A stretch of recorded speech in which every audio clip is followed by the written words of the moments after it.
Hello and welcome to DNQ Football. You may notice, unless of course you're new to the channel, that the background, the setup, slightly different. Ryan and I sat next to each other for the first time. We've done a DNQ video since, years now, since maybe the first one.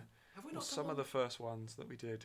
We did a watch along, maybe. We've done a side few by watch-alongs. side. We've done a few watch-alongs, but this is the first kind of tournament preview style video where we have sat quite snug. Yes, very together like snug. this. Yes, almost touching knees, in fact. I'm enjoying every second. So true. But that is because we are in San Marino, so there's going to be lots of shorts, lots of stuff all across socials, and of course, once we're back and the editing, etc., is done, a long form video on our trip to San Marino to watch them against St Kitts. But that's not what we're talking about right now. What we're talking about today in this lovely hotel room is the OFC Nations Cup qualification round.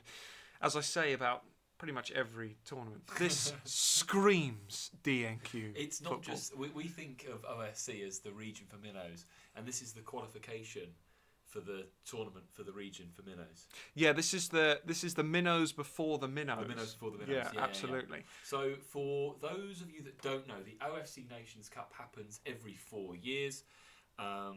The last edition was set to be in 2020, was of course cancelled because of COVID. So actually the last time that they had and ran this tournament was in 2016. New Zealand were the winners. So this has been a long time coming. Where do we want to start with this one, mate? Are we going to talk about the actual OFC Nations Cup. OFC Nations Cup tournament format, or should we just focus on the qualification? For now, let's just focus on those qualifiers because there's only 3 teams in qualification. You may have noticed that the OFC sides who are FIFA registered have been put back in the FIFA rankings, which is really, really cool.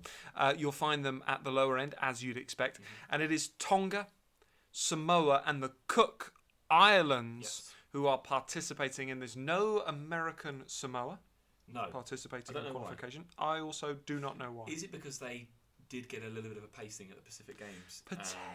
They probably looked at it and gone, we're not ready. Maybe not. Maybe not. But what's interesting is, of course, Tonga and Samoa not able to participate in the last round of World Cup qualifiers either. So with the exception of the Pacific Games, this is the first time they're going to be playing proper... OFC Nations football, obviously since 2016, but also World Cup qualification style serious football since then. Yeah.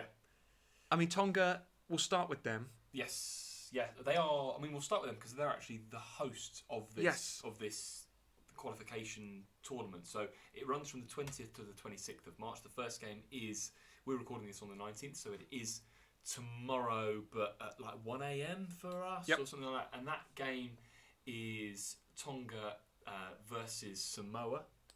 Pretty sure. Tonga Cook Islands. I can't remember which one now.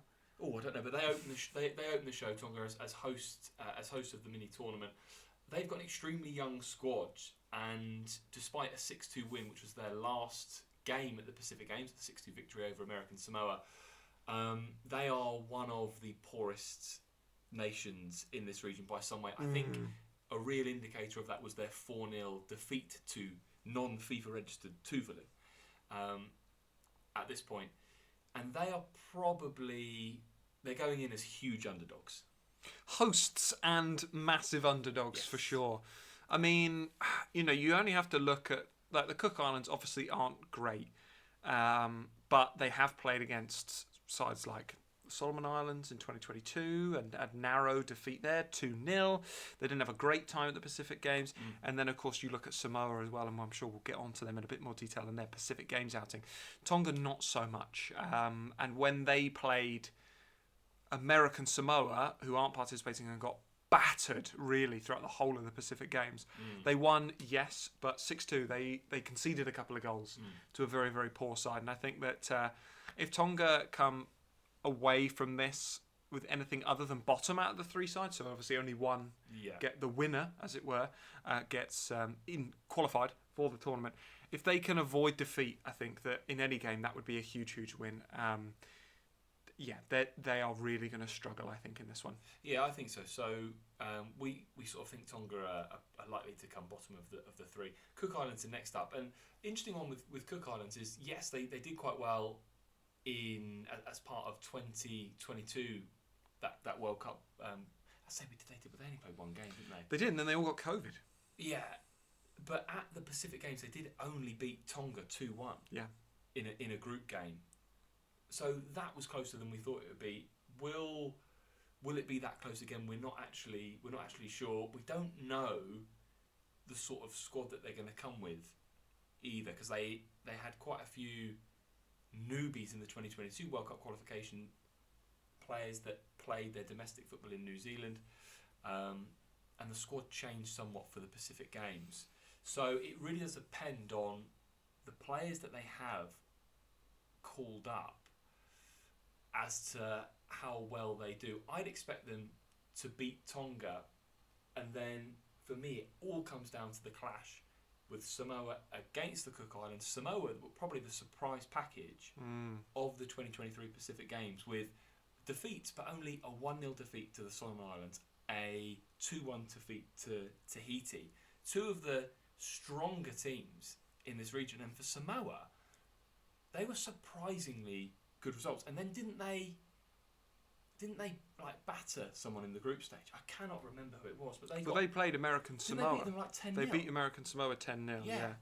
And that really was an indication of the step change, really. I think that we associate Samoa more with Tonga, Cook Islands, American Samoa, that grouping. And then there's the others, your Fiji, Solomon Islands, Newcastle, etc. But then to play against the Solomon Islands, narrow defeat, batter American Samoa in the Samoa-American Samoa derby. And then, like you say, when they played Tahiti, another side of the sort of upper echelons, and again another narrow defeat, is an indication really that all things are pointing in one direction for this, which is Samoa to come out on top. Yeah. To beat both Tonga and the Cook Islands and get that place in the Pacific Games. And what will be really interesting is, if that is the case, what they can do building on that confidence against some of those sides who you'd expect them prior to the Pacific Games to have lost heavily to. Can they maybe cause even more upsets? Yeah. So we are both in the mindset of Samoa winning both and securing top spot in the pre-tournament qualification process and securing that final spot at the 2024 OFC Nations Cup. A preview of that will come, but who do you think will qualify out of this one? How do you see this going? Leave a comment, leave a like, subscribe if you're new around here, and join us on our journey round San Marino and more here on D&Q. We'll see you next time.